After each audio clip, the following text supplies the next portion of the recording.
Hi hello అండి, నేను మీ Shweta. Welcome to my YouTube channel అమ్మాయి గారి వంటలు. టుడే రెసిపీస్ చల్ల పునుగులు. పిల్లలు టిఫిన్ చేయమని అడిగినప్పుడు ఇలా పునుగులను చేసి పెట్టండి, చాలా ఇష్టంగా తినేస్తారు. పునుగులను మిగిలిన ఇడ్లీ పిండితో కాకుండా గోధుమ పిండితో ఎలా తయారు చేసుకోవాలో దాని తయారీ విధానం చూద్దాం. మరెందుకు ఆలస్యం, let us start the recipe. ముందుగా ఒక బౌల్లో 2 కప్పుల గోధుమ పిండికి 1 కప్ పెరుగుని వేసి అంతా బాగా కలిసేటట్టు ఎక్కడ ఉండలు లేకుండా చేత్తో కలుపుకోవాలి. ఇప్పుడు అందులో వాటర్ని కొద్ది కొద్దిగా పోసుకుంటూ కలుపుకోవాలి. ఎప్పుడైనా పునుగులు తినాలనిపించినప్పుడు ఇలా గోధుమ పిండితో చాలా ఈజీగా 15 నిమిషాల్లో తయారు చేసుకోవచ్చు.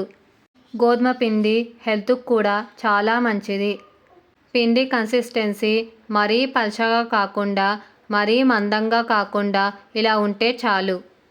పిండి బ్యాటర్ని 10 మినిట్స్ రెస్ట్ ఇవ్వాలి. 10 మినిట్స్ తర్వాత పిండి బ్యాటర్లో 1 టేబుల్ స్పూన్ జీలకర్ర, రుచికి సరిపడా ఉప్పును వేసి అంతా కలిసేటట్టు ఒకసారి కలుపుకోవాలి. ఒక కడాయిలో డీప్ ఫ్రైకి సరిపడా ఆయిల్ని వేసుకోవాలి.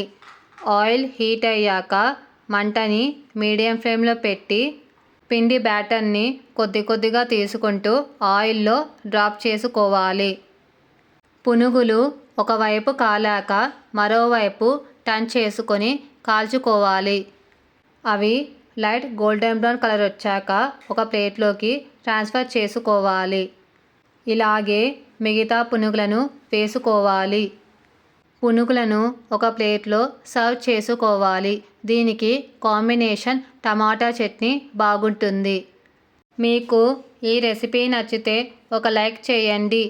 అలాగే మీ ఫ్రెండ్స్కి, రిలేటివ్స్కి షేర్ చేసి మరిన్ని వీడియోస్ కోసం ఛానల్ని సబ్స్క్రైబ్ చేసుకొని వీలైతే రెసిపీని ట్రై చేసి ఫీడ్బ్యాక్ రూపంలో నాకు కమెంట్ చేయడం మాత్రం మర్చిపోకండి.